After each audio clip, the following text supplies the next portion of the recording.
Buckle up, people, it's getting real. So fuel prices in my area are skyrocketing, I would say. Gone up 15 cents a gallon in the last 48 hours in places that I've seen. This would be north of the Dallas area. And it looks like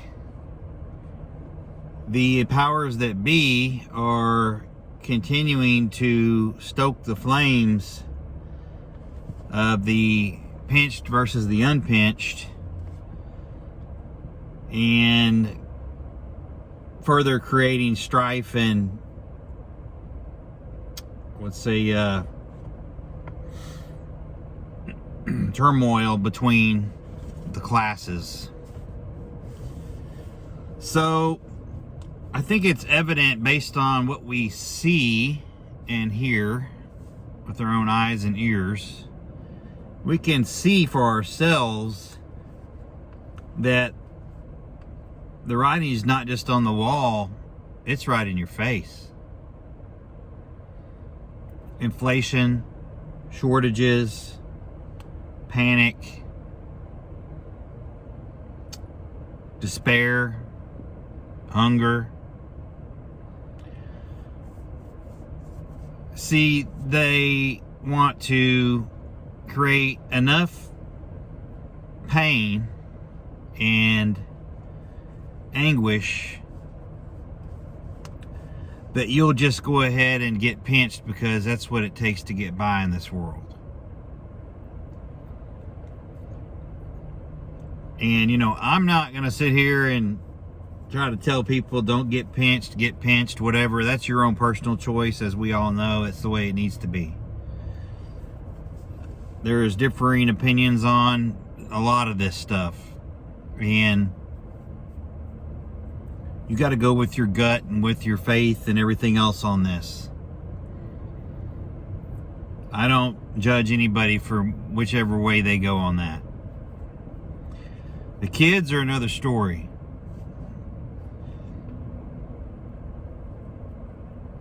I have a real problem with youth vaccinations anyway, because of all the afflictions that have occurred from other pinches that they've been required to get for school and otherwise throughout the decades. And like anything else, I'm sure most of y'all are like me. You just don't have a lot of faith in the powers that be. I don't care what affiliation they're with. I don't trust them. Just don't. I trust me. I trust a lot of y'all. But we have to be smart about not falling for things that can be detrimental to us financially, socially, things regarding our employment. That's one side of it. Then you go all the way over to the other side of public safety. Throw the military into that if you want to. So the government is willing to punish service members for not getting the pinch.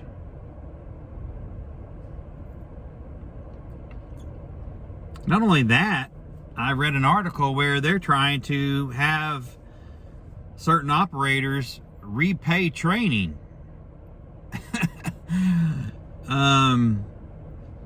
If they refuse to get pinched and get, the old heave-ho out of the service. So this is purely going to be another situation of class warfare. Uniformed services, law enforcement, first responders, firefighters, EMTs, paramedics, nurses, doctors, etc. Class warfare. See, the pinched are the, the beautiful people. So they say, the chosen ones. Those that don't get pinched just aren't worthy of being amongst us in society, I guess. That's certainly their attitude. So I think people need to make their own personal choices when it comes to that. I personally don't have a dog in the hunt. I don't blame you or castigate you for getting it or not getting it. It's whatever you think is right for you and your family. So you've got the military side of this, you've got the law enforcement, first responder side of this, and you've got the citizenry. So there's a lot of cops getting ready to vacate the service that they're in because of the pinch. And it takes a lot of forethought and research and chutzpah to be willing to turn a career down of almost 20 years for some of these people to just lose everything because they don't want to get the pinch because they feel that strongly about it, whether it be for health reasons or religious reasons or whatever, and God bless them, that's fine. But I think that tells you that they're seriously concerned and have reservations about it. So that's a lot to give up. And there's probably going to come a time in the very near future where we're not going to have cops anymore. Hell, they've already gotten rid of a bunch of them up north. And while all cops aren't perfect, we need to strive for that, and they need to be supported by those of us that value them. Nobody's perfect. And if people say that they'll never trust cops and this and that, some people you just can't change. But I would highly encourage everybody to, pat a cop on the back, if you know one or if you know some or friend of a friend or whatever. Let them know we support them, because there's going to come a time where we're not going to have any. And you think things are bad now. Just wait till the gangs run everything. They do in some cities already. Then,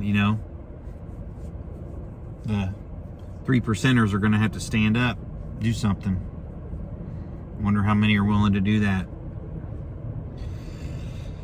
However, I don't want this to turn into a long-winded rant video, but I really think that we are in a class warfare situation, and they are trying to pit one against the other. They seem to think that America is going to be some utopia if everybody gets the pinch, and how everybody will just be fine and everything will just go back to normal. Hell, you had a U.S. Treasury Secretary say something about the shortages will continue until everybody gets the pinch. So, be aware that we're in a class warfare situation, or certainly headed that way. And we got to stick together, and we have to defend the people that make the choices that they make, pinched or unpinched. Nobody should be judging anybody. Leave that to the good Lord. So anyway, I hope everybody is having a good end to their week. Hopefully you've got plans for the weekend to solidify your preps and get things straight, fill the voids, Top off those fuel tanks, top off those propane bottles. Grab the solar if you can. Top off the pantry. Snatch the water. Do what you got to do, because time is ticking by. So with that, everybody have a great weekend. I probably won't see you tomorrow. I'll try to get back to you on Sunday or something, maybe sometime this weekend. Depends on what's going on, but I hope everybody stays safe, keeps their head on a swivel, and gets the things done that they need to get done. So with that, keep prepping, stack it deep, and long live the Republic.